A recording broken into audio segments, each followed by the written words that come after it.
भगवान विष्णु कूर्म अवतार। भगवान विष्णु हिंदू त्रिदेवों में से एक हैं। श्रीमद्भागवत पुराण में भगवान विष्णु के 22 अवतारों का वर्णन है। वहीं कुछ धर्मशास्त्रों में 24 अवतार भी बतलाए गए हैं, जिनमें से 10 अवतार प्रमुख हैं। गरुड़ पुराण में दशावतार का वर्णन है।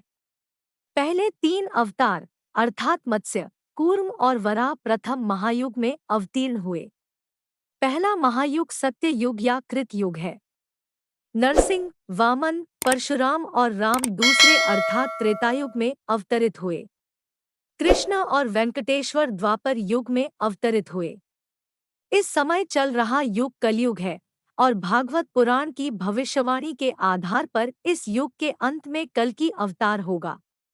इससे अन्याय और अनाचार का अंत होगा। भगवान विष्णु के 10 अवतारों में द्वितीय कूर्म अवतार वैशाख पूर्णिमा को हुआ था। कूर्म अवतार को कच्छप अवतार भी कहते हैं। लिंग पुराण के अनुसार पृथ्वी रसातल को जा रही थी, तब विष्णु ने कच्छप रूप में अवतार लिया। उक्त कच्छप की पीठ का घेरा 1,00,000 योजन था। शतपथ ब्राह्मण में उल्लेख है कि संतति प्रजन हेतु प्रजापति कच्छप का रूप धारण कर पानी में संचरण करता है। पद्म पुराण में वर्णन है कि देवराज इंद्र के शौर्य को देख ऋषि दुर्वासा ने उन्हें पारिजात पुष्प की माला भेंट की, परंतु इंद्र ने इसे ग्रहण न करते हुए ऐरावत को पहना दिया और ऐरावत ने उसे भूमि पर फेंक दिया। ऋषि दुर्वासा ने कुपित होकर शाप दिया कि तुम्हारा वैभव नष्ट होगा। परिणामस्वरूप लक्ष्मी समुद्र में लुप्त हो गई। देवताओं पर अभिशाप के कारण देवताओं ने अपनी शक्ति खो दी। इससे अत्यंत निराश होकर वे ब्रह्मा के पास मार्गदर्शन के लिए पहुंचे। उन्होंने देवताओं को भगवान विष्णु से संपर्क करने को कहा। पश्चात विष्णु के आदेशानुसार देवताओं तथा असुरों ने लक्ष्मी को पुनः प्राप्त करने के लिए मंदराचल की मथानी तथा नागराज वासुकी, जो नागराज शेषनाग के छोटे भाई हैं, की डोर बनाकर क्षीरसागर का मंथन किया।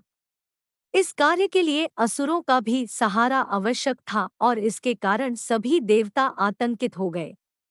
लेकिन विष्णु ने उनको समझाया और असुर देवों के पूछने पर उनकी मदद करने के लिए तैयार हो गए। अमृत के लालच में मंथन करते समय मंदराचल रसातल को जाने लगा तो विष्णु ने कच्छप के रूप में अपनी पीठ पर धारण किया और देवता और असुरों ने समुद्र से अमृत एवं लक्ष्मी सहित 14 रत्नों की प्राप्ति करके पूर्ववत वैभव संपादित किया। इस समय भगवान विष्णु ने मोहिनी रूप भी धारण किया था। एकादशी का उपवास कच्छपावतार के बाद ही लोक में प्रचलित हुआ। कूर्म पुराण में विष्णु ने अपने कच्छपावतार में ऋषियों से जीवन के 4 लक्ष्यों धर्म, अर्थ, काम तथा मोक्ष का वर्णन किया था। कुर्मवंशी कुर्मी क्षत्रिय जाति है, वो भारत में कूर्म के वंशज है। भगवान विष्णु के कूर्म अवतार की पूजा भारत में की जाती है।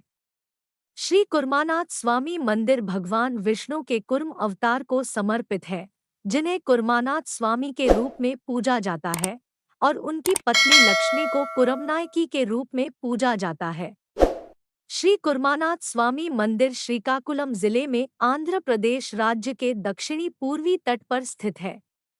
हिंदू पौराणिक कथाओं के अनुसार माना जाता है कि पीठासीन देवता यहाँ कछुए के आकार के देवता के रूप में प्रकट हुए थे। वास्तुकला की इस मंदिर शैली में आंध्र और कलिंग दोनों का मिश्रण है और मंदिर पिरामिड संरचना से विमान की तरह द्रविड़ संरचना जैसा दिखता है। मंदिर मुख मंडप अंतराला की ओर जाता है।